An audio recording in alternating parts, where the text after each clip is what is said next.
Evan, bakit dinala si Revilla dyan sa Sandigan Bayan? Aga dinala ngayong araw sa Sandigan Bayan si dating Senador Ramon Bong Revilla Jr. para sa return of warrant at pag-i-issue ng korte ng commitment order. Pasado alas 10 ng umaga nang mismong dalahin ni Secretary of Interior and Local Government John Victor Remulla si former Senator Bong Revilla Jr. sa Sandigan Bayan 3rd Division. Kasama ni Revilla ang kanyang pamilya nang dumating sa anti-graft court para sa mga prosesong gagawin pagkatapos niyang sumuko sa mga otoridad. Kailangan ito para sa return of warrant sa korte at para din sa pag-i-issue nito ng commitment order. Dito malalaman kung saan siya mananatili habang dinidinig ang kaso gayong walang nakaatang na bail para sa kasong malversation. Ayon kay Secretary of Interior and Local Government John Vic Remulla, mayroong iba't ibang facility kung saan posibleng idetine ang dating senador.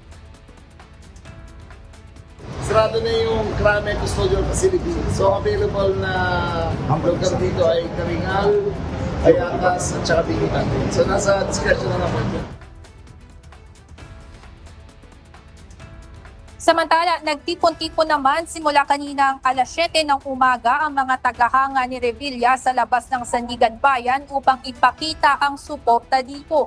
Karamihan sa mga ito ay galing pa sa mga bayan ng Cavite gaya sa Novelete, Rosario at Kawit. Para sa kanila, walang kinalaman si Revilla sa nangyayaring flood control scandal. Naniniwala po kami na wala pong kinalaman at hindi sangkot si Senator Bong Revilla doon sa mga akusasyon na ipinapako sa kanya ngayon. Hinarap niya ito magabi, personal siyang sumuko, no? Dahil naniniwala siya sa India na wala namang kinalaman, hindi naman para magtago.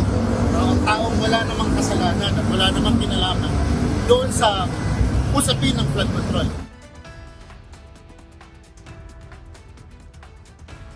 Isa si Revilla sa kinasuhan ng Ombudsman ng graft at malversation dahil sa umano'y pagkakasangkot sa Ghost Flood Control Project sa Pandig, Bulacan. Samantala, sa ibang kaso naman ng substandard flood control project sa Oriental Mindoro, tumestigo si DPWH Secretary Vince Dizon laban sa siyam na DPWH officials ng Mimaropa na humihiling na makapagpiyansa sa kaso rin ng malversation.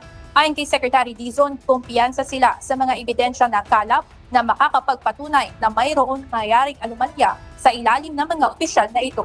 Mabilis ring natapos ang pagtestigo ni Dizon kumpara sa ibang naging witness ng naturang petition to bail hearing.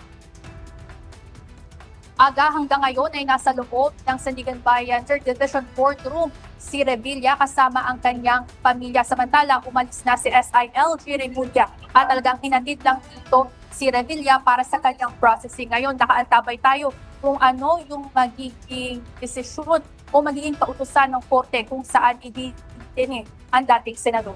Yan muna ang update mula dito sa Sandigan Bayan. Balik sa inyo dyan at Maraming salamat, Evan Alvarez.